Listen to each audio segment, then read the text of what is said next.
Assalamualaikum warahmatullahi wabarakatuh. Perkenalkan, nama saya Fajar Anugrah dengan NIM D1A021079. Alhamdulillah kita masih diberikan limpahan rahmat oleh Allah Ta'ala sehingga kita dapat membuat video ini. Salawat beriring salam kita lantut kepada Nabi Muhammad Sallallahu Alaihi Wasallam. Allahumma sholli ala sayyidina Muhammad wa ala ali sayyidina Muhammad. Di sini saya akan menjelaskan materi yang telah saya dapatkan selama perkuliahan di semester 1 ini. Agama dan kehidupan manusia. Kita beragama bagi manusia. Agama dan manusia adalah dua sisi mata uang yang tidak bisa dipisahkan. Ada satu dan lain. Manusia hidup memerlukan agama sebagai tempat mencari ketenangan dan keridhaan Tuhan, dan agama ada untuk menjadi petunjuk bagi umat manusia. Menurut Islam, agama berarti suatu peraturan atau penetapan Tuhan yang membimbing manusia pada akidah yang benar, ibadah yang baik, dan muamalah yang baik pula. Sedangkan manusia adalah hayawan al-natiq, makhluk yang berpikir, yang pada hakikatnya adalah makhluk mencari kebenaran. Di sini bertemu antara agama sebagai suatu hakikat yang benar dan manusia dengan akal dan hatinya sebagai makhluk mencari kebenaran. Dalam bukunya Membumikan Al-Quran, Rizik Syihab mengartikan fitrah itu sebagai agama yang benar, kesucian, dan asal kejadian. Asy-Syaikh Ali bin Ahmad Al-Jurjani, seorang ahli bahasa Arab dari Persia, mendefinisikan fitrah sebagai watak yang senang menerima agama, sedangkan para fuqaha ahli fikih mengartikannya sebagai tabiat yang suci dan asli yang dibawa manusia sejak lahir, belum pernah disentuh oleh cacat dan aib atau apapun.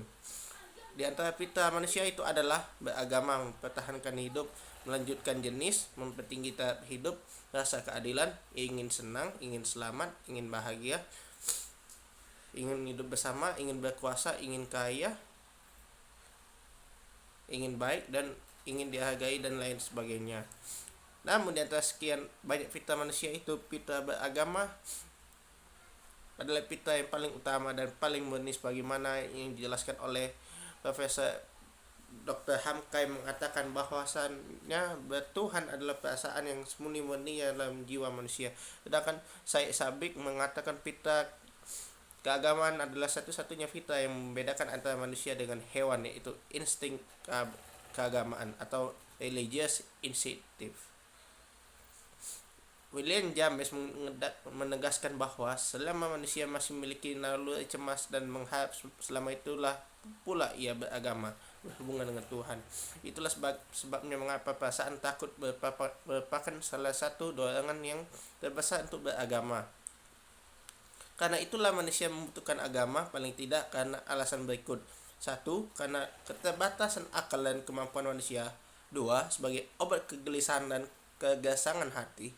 Dan 3. Sebagai tempat mencari keselamatan dan kebahagiaan dunia dan akhirat. Dan fitrah manusia juga adalah ingin mendapatkan keselamatan dan kebahagiaan di dunia dan akhirat. Tujuan beragama itu telah dijelaskan oleh Allah Subhanahu wa Ta'ala dalam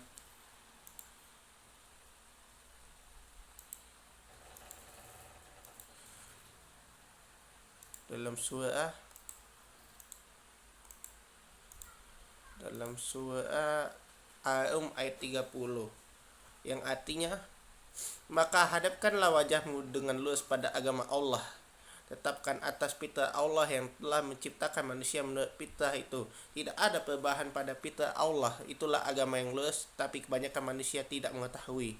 Fitrah Allah dalam ayat di atas maksudnya adalah ciptaan Allah Ta'ala. Manusia diciptakan oleh Allah Subhanahu wa Ta'ala.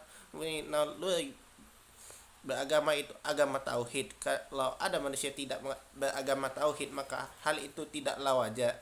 Mereka tidak beragama tauhid itu hanyalah lantaran pengaruh lingkungan. Sebaliknya, jika ada yang beragama selain agama tauhid, berarti agamanya tidak sesuai dengan fitrahnya sebagai manusia, seperti ditegaskan dalam Al-Quran dalam surah Ali Imran ayat 85.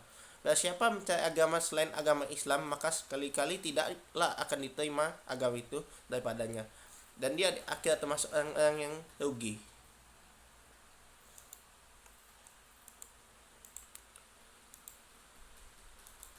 dalam pandangan ilmuwan Islam, agama yang diwahyukan Tuhan,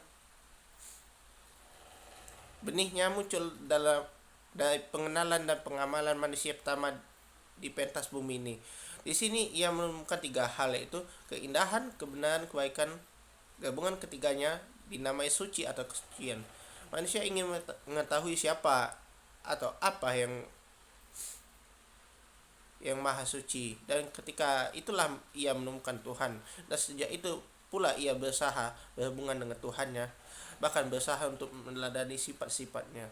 Usaha itulah yang dinamai beragama, atau dengan kata lain, keberagamaan adalah tempatnya asa kesucian di dalam jiwa seseorang. Karena itu, seseorang yang beragama akan selalu berusaha untuk mencari dan mendapatkan yang benar, yang baik, dan yang indah. Mencari yang benar menghasilkan ilmu, mencari yang baik menghasilkan akhlak, mencari yang indah menghasilkan seni. Dengan demikian, agama bukan saja merupakan kebutuhan manusia, tetapi selalu relevan dengan kehidupannya. Karena itu, manusia yang tak beragama, tak beriman, di mata Allah Ta'ala dipandang sama dengan hewan, sebagaimana dijelaskan dalam Al-Quran dalam surah Anfal ayat 55. Sesungguhnya binatang makhluk yang paling berat di sisi Allah ialah orang yang kafir, karena mereka itu tidak beriman. Agib Ishafani, ahli bahasa dari kalangan Sunni, mengatakan bahwa fitrah yang Allah Ta'ala berikan kepada manusia ialah menciptakan manusia dalam keadaan siap atau terlatih untuk melakukan pekerjaannya di dunia, atau kekuatan dan kemampuan yang diberikan Allah Subhanahu wa Ta'ala kepada manusia untuk mengenal iman. Dengan kekuatan dan kemampuannya itu ia dapat mengetahui agama yang benar dan Tuhan yang menciptakannya. Sekian pidato singkat saya tentang apa yang saya dapatkan selama perkuliahan semester 1 ini. Terima kasih dan mohon maaf apabila ada kesalahan, karena kesempurnaan hanya milik Allah Subhanahu wa Ta'ala. Wassalamualaikum warahmatullahi wabarakatuh.